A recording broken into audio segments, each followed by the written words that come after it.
တင်နို့တီလာတင်းတခါတလေကြီးကန်းကိုမတော်တဆစော်ကားမိရင်သူကတင်းမျက်နှာကိုမှတ်ထားပြီးတစ်သက်လုံးမမေ့ဘူးဒီငှက်တွေကလူမှုရေးအရဆက်ဆံတလုံးလို့သူတို့မိသားစုတွေကိုတင်းအကြောင်းပြောပြလိုက်မယ်ပြီးတော့တင်းတယောက်တည်းတွေ့မိရင်သူတို့ကမင်းကိုဒေါသထွက်ပြီးရန်လိုမယ်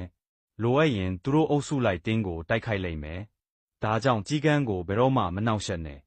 မင်းတခါတလေကုန်းနေဝက်ဝံကြံနဲ့မတော်တဆရောက်သွားရင်အော်ဟစ်ပြေးဖို့မကြိုးစားနဲ့ဘာလို့လဲဆိုတော့ဒါကအေးဆေးနေရဲ့ဝက်ဝံကိုဒေါသပိုထွက်စေလိမ့်မယ်အော်မဲ့အစားနံရံတစ်ခုနားမှာငြိမ်ငြိမ်ထိုင်နေဝက်ဝံကဆက်ပြီးတိုက်ခိုက်ရင်တောင်အေးအေးဆေးဆေးခံပြီးထိုင်နေ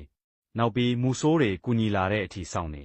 တီလာ2010ခုမှာလူတစ်ယောက်ကလက်နက်တက်ထားတဲ့ဂီယန်နိတ်ကိုဆွဲဖြုတ်ပြီးဆဲဖီရိုက်တယ်ပြီးတော့သူ့ငယ်ချင်းကိုပို့လိုက်တယ်သူငယ်ချင်းကကစားနေရင်လက်ထဲမှာပောက်ကွဲမယ်လို့သတိပေးတယ်ဒါပေမဲ့ဒီလူကဂီယန်နိတ်ကိုမပြည့်ရင်မပေါက်ဘူးလို့ထင်နေတယ်သူကပြန်ထည့်နေတုန်းလက်ကလွတ်သွားတယ်နောက်ပါဖြစ်သွားလဲသူ့ဖုန်းနဲ့နောက်ဆုံးဆယ်ဖီပဲကြံခဲ့တယ်ဒါကြောင့်တခါတလေသူငယ်ချင်းစကားနား